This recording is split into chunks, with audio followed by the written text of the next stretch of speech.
একটা সৎ ব্যক্তি সম্বন্ধে বিচারটা করবে কে? বিচার আল্লাহ তাআলা করেছে। দেখেন বেগম খালেদাকে বের করেছে বাড়ির থেকে, বাড়ি আসিল ছাত্র জনরা কিন্তু 32 বাড়ি কিন্তু দুলে মিঠিয়ে দিচ্ছে।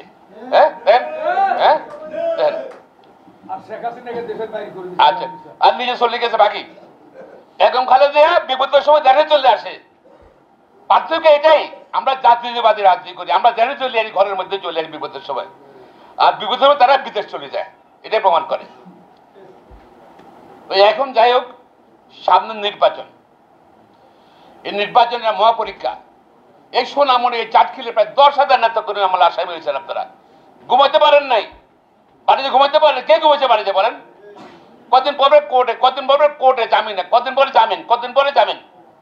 আমরা চেষ্টা, আমি আপনার সহকর্মী ছিলাম, আপনারা রাজনীতি কর্মী, সঙ্গে সঙ্গে আমিও চেষ্টা করছি প্রতিষ্ঠান দিতে আল্লাহর হুকুমে। শুধু আমরা নয়, আমার সোনামণি চাটখিল না, আমরা পুরো নোয়াখালীর রাজনীতি নেতা যারা নেতা আছেন। বান্ডেল থাকলে প্রতি সেনমানিতে টাকা বাঁচবে। বিকাশ সেনমানি বান্ডেল কিনে জিতুন প্রতি লেনদেনে। শাহজাহান ভাই বলেন, ফারুক ভাই বলেন, বুলু ভাই বলেন, সঙ্গে সঙ্গে আপনার ধরেন মাঠ পর্যায়ে কর্মী সবাইকে আমি সাহায্য করার চেষ্টা করছি। আমরা সবাই চেষ্টা করছি, সবাইকে চেষ্টা করছি আল্লাহর হুকুমে। এখন মহা পরীক্ষায় চলে আসছে আমি নির্বাচন, সংগঠনও করতে হবে, নির্বাচনও করতে হবে। এখন আসছেন জামাত ইসলামী সম্বন্ধে আমি সরাসরি বলতে চাই না। তারা ভাই, তারা তো এমন লোক আসিল, তারা দেখেন তাদের ইতিহাসটা দেখেন, একত্রে আন্দোলন করি একসাথে সময় নির্বাচনের জন্য।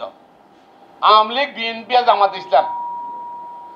শেখ হাসিনা বললো তারা নির্বাচনে যাবে, তারা জাতীয় বেমানি হবো। পরদিন শেখ হাসিনা চলে গেল, আরে জামাত ইসলাম তাকে লগালো চলে গেল নাকি, ফেরে বেমানি করলো। কি হইলো? 10 সিট পাইল। আসল আন্দোলনে চলে গেল লোভে 10 সিট। আবার এসে বিএনপি দাইল। বেগম খালেদা অত্যন্ত বড় মনের মানুষ, মনে করলো ওরা ঠিক আছে দক্ষিণ রাজনীতি করে, তাদেরকে নিল এবং আমাদের থেকে 18 সিট পেল, 18 সিট পেল। আল্লাহ, শেখ হাসিনা আবার আওয়ামী লীগ তো বিরোধিতা করবে, বিএনপি 95 আন্দোলন করতেছে, এমন করতে আবার লাভতে চলে গেল আমার বলে নাকি, মনে আছে? হ্যাঁ, এই আওয়ামী লীগ, এই জামাত ইসলাম, হ্যাঁ অশোক আন্দোলন করছে তাকে লগে। আবার গেল আমাদের বাইরে বাইরে কয় সিট পেয়েছে? 3 সিট।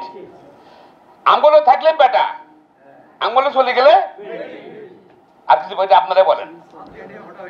গেলে বুঝে গেল আমলে গেলে হাড্ডি পায়, কোরবান দিন হাড্ডি পায় আমলে গেল জামাত ইসলামী। কিন্তু বারবার পরিবর্তন করে কেন নীতি? জুলাই সনদ হইল যে এখানে আসে থাকবে যে আগামীতে নির্বাচন সুষ্ঠু হবে, নিরপেক্ষ তত্ত্বাবধানে নির্বাচন হবে, মানুষদের লঙ্ঘন হবে না, গুম হবে না, গুম করতে পারবে রাজনৈতিক কারণে। এগুলোই মৌলিক অধিকার বলবৎ রাখতে হবে। আমরা সবাই একমত জাতি, যেহেতু নির্বাচিত প্রতিনিধি নাই, একমত। এটা মেঘনা কাটার মতন। যারা জুলাই সনদ নিয়ে তারা যদি কোনো বিভ্রান্ত সৃষ্টি করে, আমি মনে করি তারা জনগণের মৌলিক অধিকার এবং মৌলিক যে মেঘনা কাটার মতন যে আমরা কতটা মৌলিক চুক্তি, এই চুক্তি করে রাজনৈতিক দলগুলো ঐক্যবদ্ধ হবে। এখানে যুক্ত জুলাই সনদ দিয়ে বাড়াবাড়ির কোনো কারণ নেই। আর জুলাই সনদের সাথে নির্বাচনের কোনো সম্পর্ক নেই।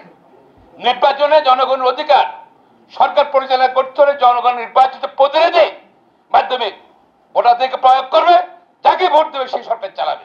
এটার সঙ্গে এবং এই সরকার তত্ত্বাবধায়ক সরকার, এই দেখে আপনার আওয়ামী লীগের একটা ভিন্ন এজেন্ডা আছে, জামাত ইসলামের নিশ্চিত এজেন্ডা আছে। জামাতের এজেন্ডা হলো পিয়ার। আপনারা এই সরকারের চাপাচ্ছেন কেন? আপনারা